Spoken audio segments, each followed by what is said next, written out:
मैंने इसका range test किया है सबसे।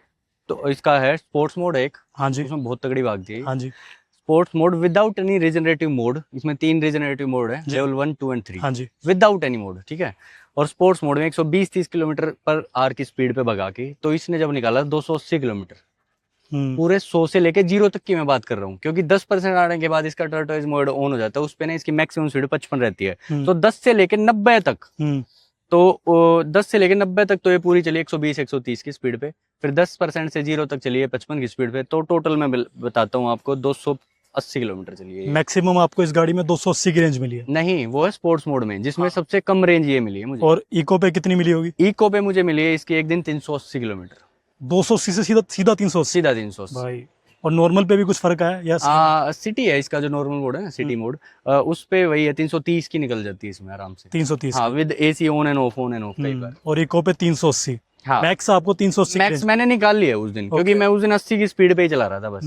इसमें बस वही है भाई, इसका उल्टा होता है इलेक्ट्रिक कार्स में। जब आप इसको सिटी में चलाते हो तो इसकी रेंज ज्यादा मिलती है आपको, हाईवे पे चलाते हो तो इसकी ड्रॉप बहुत गंदे तरीके से होती है। तो मैंने जब अब मुझे इसका पता चल गया कि मैं इसको मेंटेन कैसे करके चलूंगा। मुझे ये पता है कि अगर मैं इसको 250 चलाऊंगा, सिर्फ 250 चला के वापस आना, तो मैं इसको स्पोर्ट्स पे ही रखता हूँ। हाँ। पता है मजा ही आएगा चलाने में, ठीक है। जब मुझे ये पता है 350 चला के वापस ही आना और बाहर चार्ज करके मुझे पैसे नहीं लगाने, तो मैं इसको उस हिसाब से 80 85 70 ऐसे चलाता हूँ। बिल्कुल। मैं इस बात पे शौक क्यों हुआ ना कि 380 की आपको रेंज क्यों मिली, बिकॉज मैंने ना XCV90 का एक ओनरशिप रिव्यू शूट किया था, ठीक है। तो उनका टॉप एंड मॉडल था, 79 किलोवाट का बैटरी पैक है उसमें। हाँ जी। तो मैं शौक हो गया था सुन के कि उनको उस गाड़ी में सिर्फ 350 की रेंज मिली थी मैक्सिमम। अच्छा।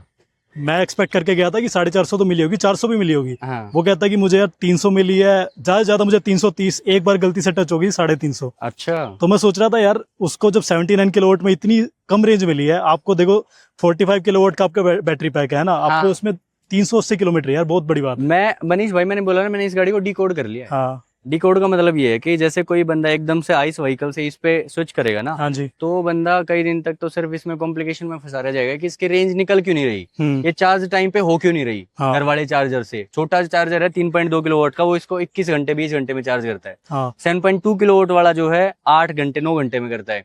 सेम ऐसा ही रेंज को लेके है। अब वो माइंडसेट कैसे है मुझे पता है। जैसे मैंने बताया 300 निकालने तो मैं कितनी स्पीड पे चलाऊंगा, 350 निकालने तो मैं कितनी स्पीड पे, मतलब मैंने अपना सेट कर लिया। ये सोचोगे यार मैं 70 ही चलाऊं तो ही ये 300 निकालेगी, और मुझे पता है मैं इसको 85-90 पे चला के भी 300 निकाल दूंगा। निकाल लोगे। जब कोई बंदा फर्स्ट टाइम ईवी पे स्विच करता है ना, तो उसके साथ ये दिक्कत आएगी। जैसे भाई उनके साथ ऐसी दिक्कत आई होगी, 350 टच किया उनकी गाड़ी ने, B6 79 किलोवाट वेरिएंट, नहीं XCV90, सॉरी XCV90 ने। या तो हो सकता है उसके पर्टिकुलर यूनिट में कोई दिक्कत हो, या फिर उनका ड्राइविंग स्टाइल अलग होगा, मे भी अलग हो सकता है। बस यही है। तो उसके बाद ना मैं B6 के एक ओनर से भी मिला, उनको XCV90 से भी ज्यादा रेंज मिली उसमें। तो यही सीखने का ही टाइम है। ईवी तो प्रॉपर एक ना एक चैप्टर है, अलग से ही चैप्टर है भाई।